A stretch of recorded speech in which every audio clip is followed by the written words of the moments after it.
In this specific video, we're going to be talking about how to create XML sitemaps for better search engine optimization. XML sitemaps are not something that is normally readable by a human being, but rather by Google or any other search engine who comes to your site, which pretty much tells the search engines what your site is all about and a basic layout of your site. So let's go ahead and get started. In order to get started, you need to go to your WordPress dashboard, log in, and go to plugins. Now at the plugins menu here, click on add new, and we're going to do a search on a specific plugin. So go ahead and type in XML sitemap, click search plugins, and you're looking specifically for a plugin, Google XML Sitemaps. Now there are a few more that are called Google XML Sitemaps. However, through our review and through our findings, we found that this one was actually one of the better ones. So it's Google XML Sitemaps, and it's created by this author here. And you'll see another one here that's created by the same person with a different programmer, but this is one of the basic ones, and that's what we want. So click on install now, click OK. Let's go through the process of installation. Click on FTP username and password, type this in, and then proceed. And then click on activate plugin. Once that's activated, we're ready to get started. Now, under settings, you'll notice here, it says XML sitemap. So click on this. And what I'm going to do now is just walk you through these settings. Once you have set it up once, you don't have to set it up anymore. And then it's good to go. Now, normally with this sitemap, I will leave the boxes checked, and by default I'll leave those as they are, because all this means is it'll write a normal XML file with your file name. It will write a zip file. It says building mode. You can either rebuild sitemap if you have changed the content of your blog, or you can enable manual sitemap building. We're just going to leave that as is, because what we want to do is we want to set the settings so that once it's done, and it'll create the sitemap, and every time you create content, a few days later or a week later, it'll actually recreate the XML sitemap. That way it keeps it updated, and then when Google comes to your site, they can see the updates basically.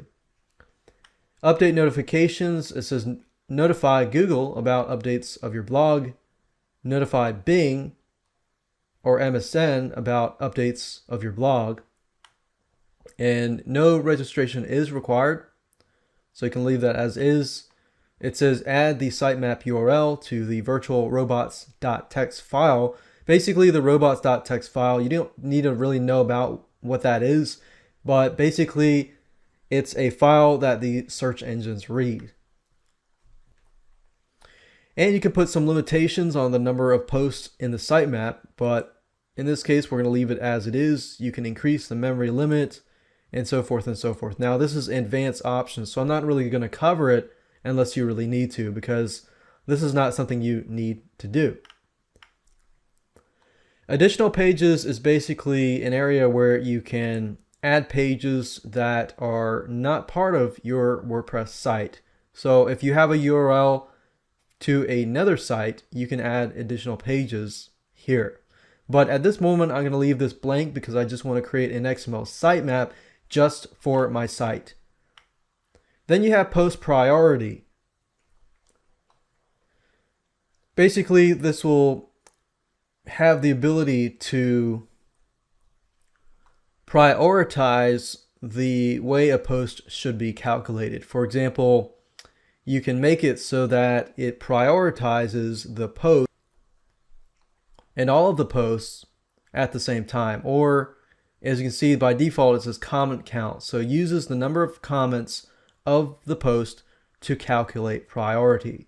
So that's kind of saying that if you have more interaction with your site and more people sticking on your site and using it as a way to communicate with you or other members, it'll actually prioritize that. We're going to leave that as it is.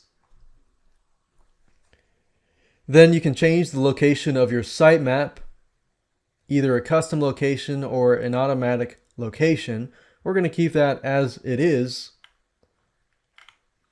You have the sitemap content, basically what do you want to be included in your sitemap, or what do you want the search engines to look at and index. So we got the home page, the posts, we got the static pages, we have multi-page posts, include categories. Now if you're going to do like keyword LSI related keywords for categories, then you can also check that. I'm going to check this. These are basically excluded categories that you don't want. I'm going to leave it as it is because I want everything to be indexed. This is just the frequency. For example, how fast do you want it to be updated? So every time the home page is updated, it's daily, or post or static pages, categories, and so forth. And of course you got the priorities, and in this case I'm going to leave it as it is. If I click on update options, we've updated the configurations. However, we're not done yet. You still need to generate the sitemap. To generate the sitemap, you'll need to click here to build it for the first time. Now, in order to write your sitemap file in your zipped sitemap file, you're going to need to access your FileZilla FTP program. And basically go back to the main root directory where your WordPress files are located. So mine are located under public_HTML. So what I need to do next is to simply create two text files and name them a certain name. So I'm going to open up the file manager. I have Windows open, and I'm going to create two text documents. So if I right click and click on new and click on text document, and I do that again, and I'm going to name one of these sitemap.xml.gz.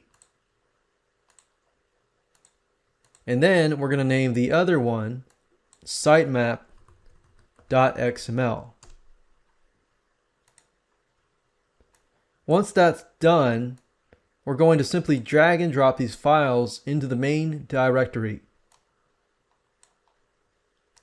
Once this is done, we have to select these two files and change the permissions to 777.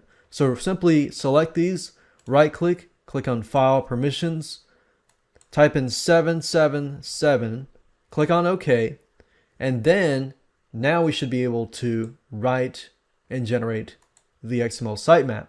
So if we go back here, you'll see a link that says if you change something on your server or blog, you should rebuild the sitemap manually. So if we click on this,